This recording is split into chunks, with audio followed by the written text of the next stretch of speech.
베레시트 에클레시아입니다. 생명나무 강의 148번째 시간입니다. 이번 시간에는 거듭남 성화는 구원이고 부활입니다 라고 하는 제목으로 또 여러분들과 나눠보도록 하겠습니다.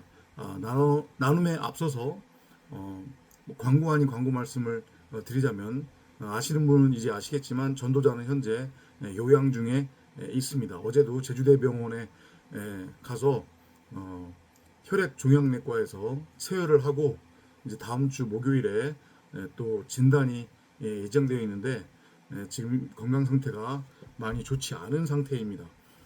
저희 커뮤니티를 통해서 전해지는 복음이 진리로 들린다고 하면, 그래서 마음에 감동이 있고 깨달음이 있고 감사가 있다고 하면 성도님들의 연보 후원을 부탁드리고, 그리고 아울러 더불어서 예배당 후원도 부탁을 드리면서 오늘 저희가 나눌 주제에 관해서 이야기를 펼쳐보도록 하겠습니다. 이 거듭남 성화라고 하는 것은 저희가 많이 다룬 주제이기도 하고요.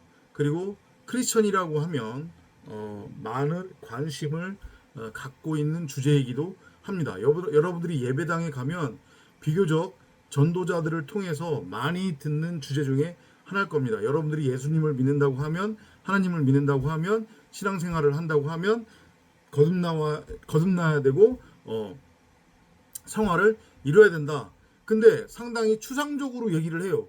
어떻게 거듭남을 이루라는 얘기지? 어떻게 성화를 이루라는 얘기지? 그리고 기껏해야 전도자들이 하는 얘기는 결국에는 어디로 넘어가냐면 율법으로 넘어가요.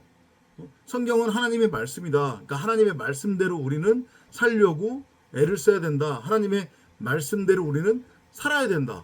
근데 하나님의 말씀대로 도대체 산다고 하는 게 무엇이냐?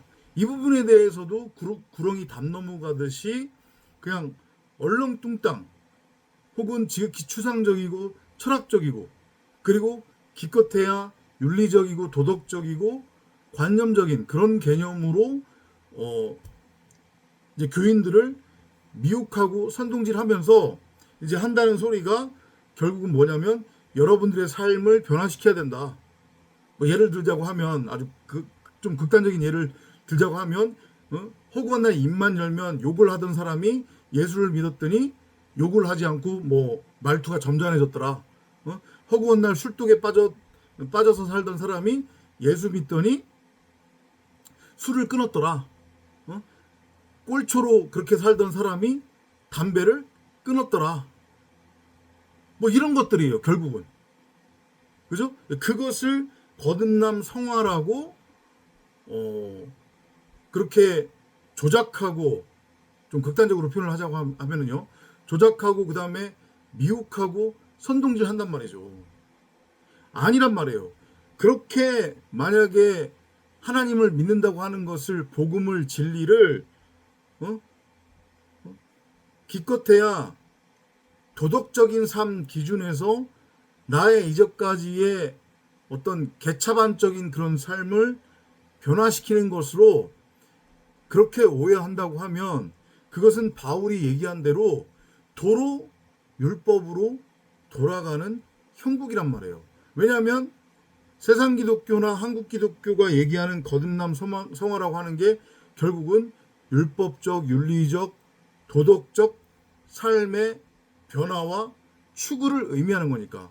그리고 그것을 통해서 어떤 눈에 보이는 가치들, 세상 가치들을 추구하는 것, 그것을 거듭남 혹은 성화라고 오해하고 있기 때문에 그렇단 말이죠. 그러면 하나님이 말씀하시는 거듭남 성화, 말씀의 모형인 예수가 우리에게 전하고 있는 거듭남 성화는 무엇이냐? 그것은 그렇게 단순하거나 간단하거나 추상적이거나 도덕적이거나 윤리적이거나 관념적이지 않다는 말이란 말입니다. 그래서 오늘 저희가 제목으로 잡았듯이 거듭남 성화는 곧 구원이고 부활이에요. 이게 무슨 얘기냐? 거듭남은 영어로는 리본이라는 뜻이에요. 성화도 마찬가지고요. 다시 태어남이라고 하는 뜻이거든요. 요한복음에 아주 정확하게 나와 있죠. 그죠? 요한복음 1장 후반부인가 2장 초반부에 보면 하나님의 아들들은 하늘로부터 난 자들이라는 표현을 하잖아요. 요한사도가. 그죠? 하나님께로부터 난 자들. 그럼 하늘로부터 나왔다는 것의 의미, 하늘로부터 나왔다는 것의 의미, 하나님께로부터 나왔다고 하는 것의 의미가 뭐냔 말이에요. 여전히 추상적이잖아요. 여러분들 입장에서는. 그죠? 관념적이잖아요. 저게 도대체 무슨 소리지?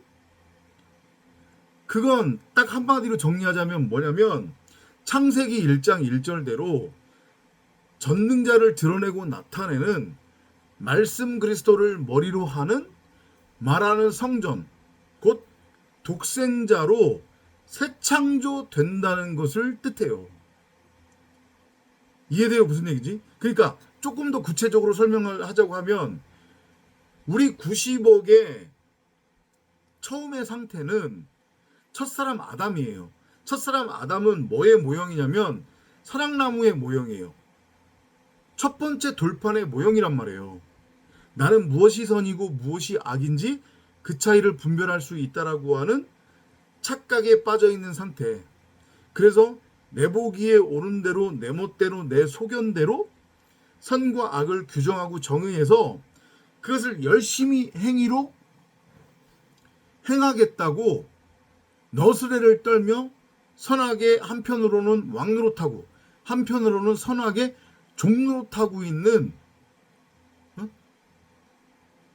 그 상태가 첫사람 아담의 상태예요. 네페시아야 이성 없는 짐승 그냥 고깃덩이.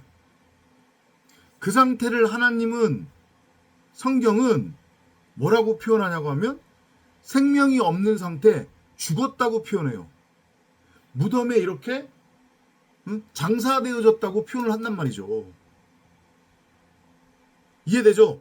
왜냐하면 그도 그럴 것이 율법은 생명이 없어요. 율법은 사람을 죄로 올가매고 그래서 결국에는 죽음에 이르게 한단 말이에요.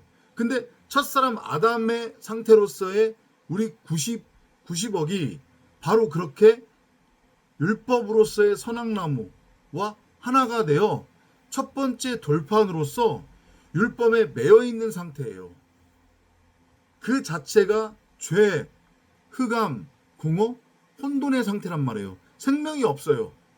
죽은 상태예요. 이해되시나요? 그죠? 그런 첫사람 아담으로서의 선악나무가 아닌 생명나무가 아닌 그 생명나무를 선악을 알게 하는 선악나무로 취해서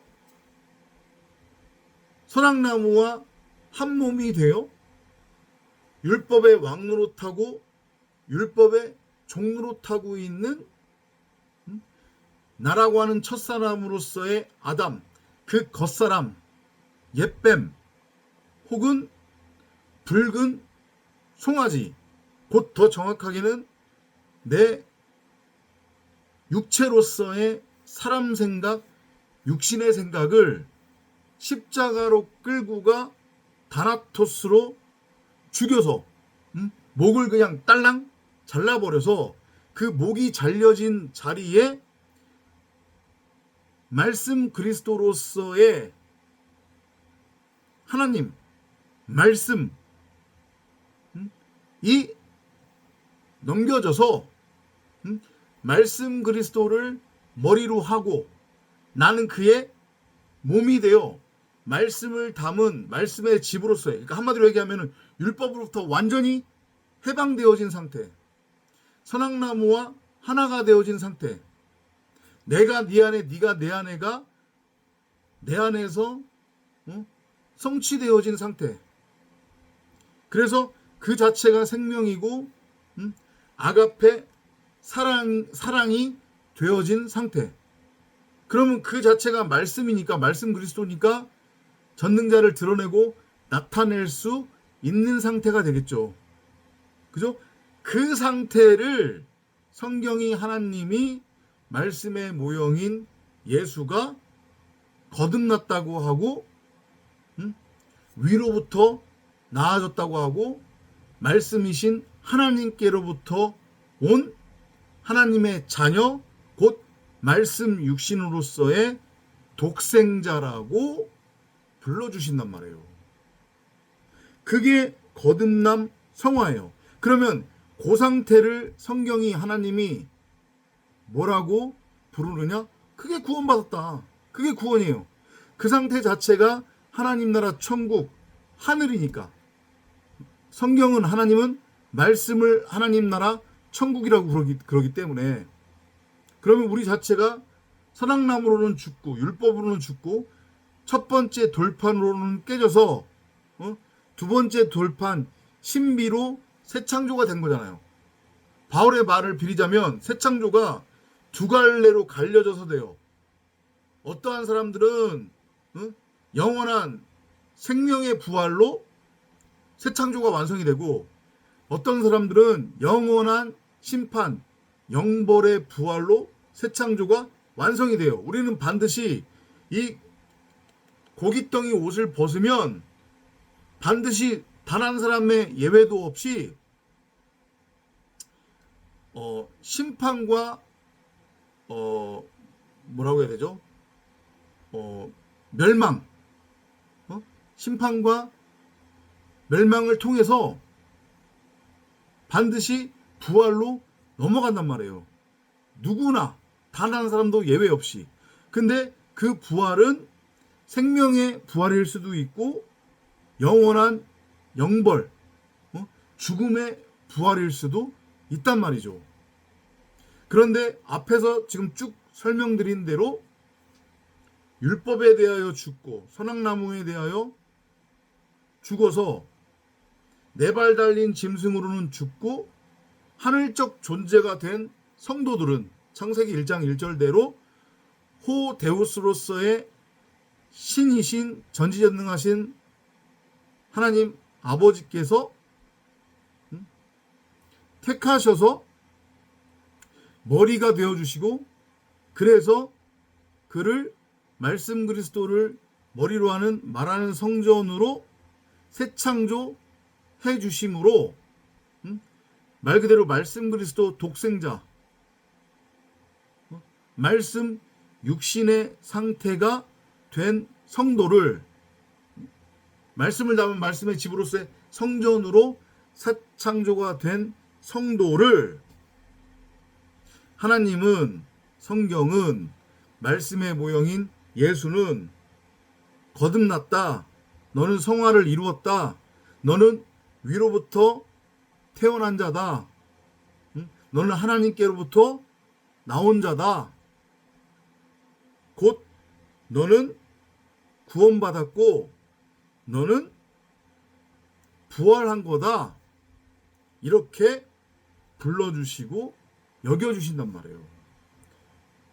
그러니까 구원이나 부활이 이전까지 여러분들이 알고 있었던 세상 기독교나 한국 기독교가 전하듯이 이 고깃덩이 옷을 벗고 여러분들이 정의하는 그 죽음 후에 저기 무주 멀리 어딘가에 있는지 모르겠지만 어딘가에 있는 그 장소로 가면 거기에서 이루어지는 게 아니란 말이죠. 그리고 그 얘기도 여러분들 입장에서는 앞뒤가 안 맞아요. 왜 앞뒤가 안 맞냐면, 여러분들은 지금 구름 타고 올 손오공처럼 쉬익하고 구름 타고 올 재림 예수를 기다리고 있잖아요. 그죠? 그 예수가 와야 구원이고 부활이라면서요.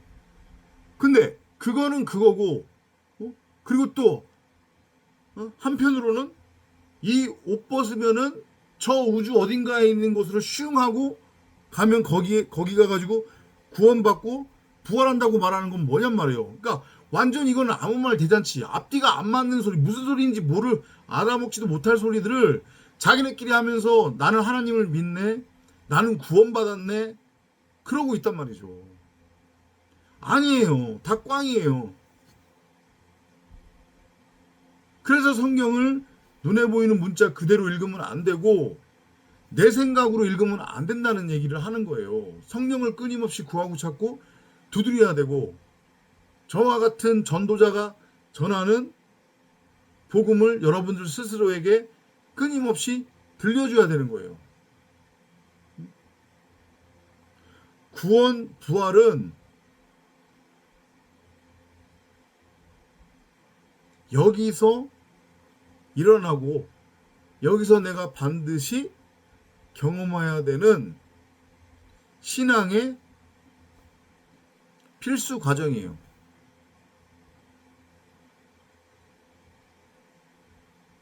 여기서 구원이 무엇인지도 모르고 부활이 무엇인지도 모르고 여기서 구원과 부활을 체휼하고 경험하지 못한다고 하면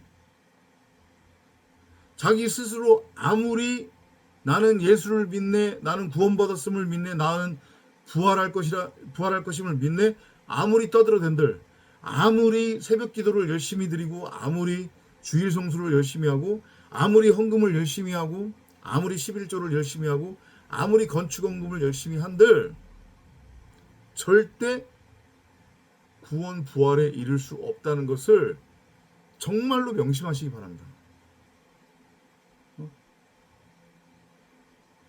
그러니까 이게 쉽지 않을 거예요. 이걸 깨기가. 뭔 소리지?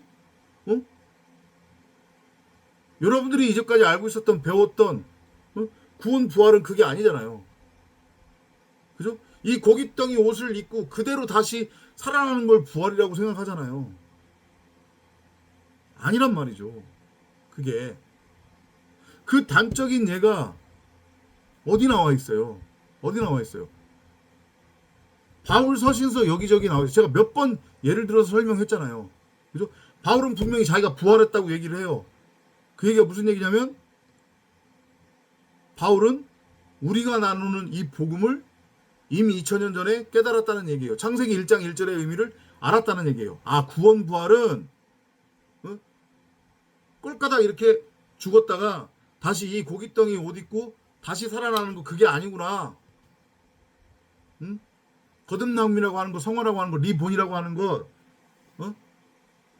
말씀의 모형인 예수가 니고데모에게 가르친 그 거듭남, 그 성화, 그 구원은 그런 거 얘기하는 거 아니구나. 위로부터 태어난다고 하는 것의 의미, 하나님께로부터 나아진다고 하는 것의 의미는 그거 아니구나. 율법으로부터의 완전한 해방을 뜻하는 거구나. 첫 번째 돌판으로는 완전히 깨져버리고 돌 위에 돌 하나 남지 않고 무너져버리고, 두 번째 돌판으로 그리스도로서의 말씀, 하나님으로서의 말씀이 새겨진 이 신비 자체가 밝히 드러나는 것, 그걸 구원이라고 하는구나. 그걸 아는 거예요. 그 제가 몇 번 그 얘기를 드렸잖아요. 성도라고 하면 하나님께로부터 동일한 성령을 받은 성도이기 때문에 같은 말을 하는 건 당연하다고.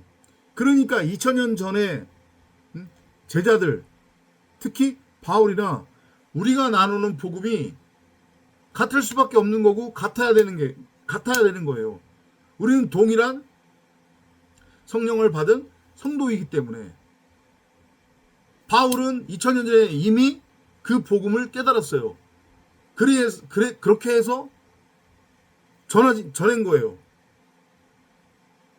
그리고 그 복음이 물론 2000년 동안 많이 변질됐지만, 그래서 극히 소수의 사람들에게만 전파되었지만, 그럼에도 불구하고 그 제자들이 깨달은 그 진짜 참복음, 바울이 깨달은 그 진짜 참복음, 거듭남, 성화, 구원, 부활의 의미가 지금까지 전해진 거란 말이에요. 그리고 오늘 이 시간 우리는 그것을 동일하게 나누고 있는 거예요. 거듭남, 성화, 구원, 부활의 의미 아시겠어요? 이 고깃덩이 옷을 입고 있다가 꼴까닥 죽고 다시 언젠가 이 고깃덩이 옷 그대로 입은 상태로 되살아나는 게 구원이, 부활이 아니다. 나의 못된 버릇, 나쁜 습관을 바꾸어서 다른 사람들로부터 칭찬받고 나의 삶을 변화시켜서 어떤 세상가치, 육적 가치를 열매로 맺어 그것을 따먹는 것이 거듭남, 성화가 아니라는 것을 깨달으시기 바랍니다. 그렇게 여러분들 하나님 믿으면 구원 꽝이에요. 진짜로. 이건 저의 생각이 아니라니까요.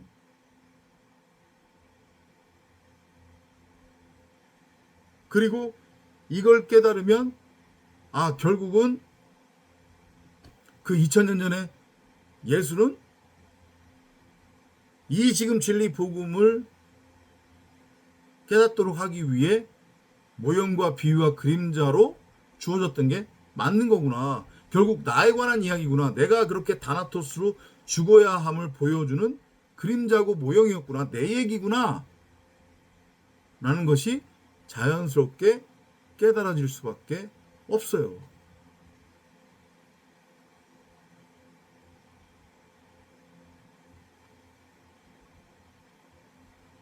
알면 알수록 신기합니다. 제가 따로 영상을 올려드릴 텐데요. 이틀 전인가 끝까지 이 영상을 끝까지 듣는 분들은 이 얘기를 들을 수 있는 거예요. 이틀 전인가 우연치 않게 자료 영상이 하나 떴는데 알고리즘에 의해서 깜짝 놀랐어요. 초대교회 성도들한테 엄청난 충격이었다고 그러더라고요. 무슨 얘기냐? 지금 우리가 나누는 이 복음, 그것이 전해진 게 맞아요. 저만의 일방적인 착각이 아니었단 말이죠. 그건 분명 교회사 문헌에도 남아 있단 말이죠. 너희들이 바로 그리스도다. 그건 너희들 얘기하는 거다. 그 얘기를 듣고 초대 교인들, 성도들이 깜짝 놀랐다는 거예요. 그리고 결국 그것이 부활이다. 그래서 우리는 영원한 부활로 간다. 죽지 않고. 그 얘기를 듣고 깜짝 놀랐다는 거예요. 근데 그것을 지금 풀어서 책으로 낸 신학자인가 하여튼 목사가 있대요. 외국.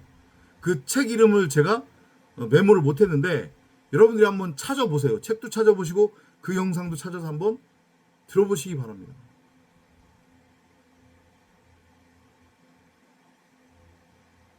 날마다 성령을 구하고 찾고 두드리는 여러분이 되시기를 간절히 부탁드리고, 다시 한번 여러분들한테 진짜 간절한 마음으로, 제가 이런 얘기 드린 적 없잖아요. 구걸하는 거 아니에요. 오해하지 마세요.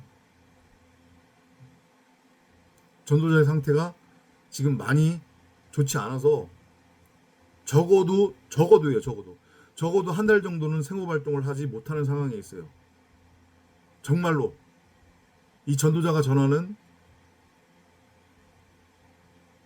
이 복음이 진리로 복음으로 들린다면, 그래서 깨달음과 감사함이 있다고 하면 기꺼운 마음으로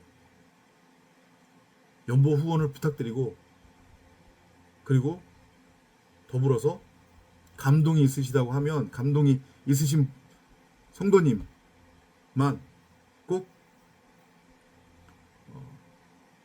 예배당 후원도 부탁을 드리겠습니다. 이런 말씀 드려서 정말로 죄송합니다. 앞으로도 많은 관심과 기도, 참여 부탁드리겠고, 또 부담 갖지 마시고 이거하고는 별개로 여러분들이 영상을 시청하신 후에 궁금한 점이 있다고 하면 언제든지 전화나 문자로 상담을 해 주시기를 바랍니다. 다음 영상에서 또 찾아뵙도록 하겠습니다. 안녕히 계십시오.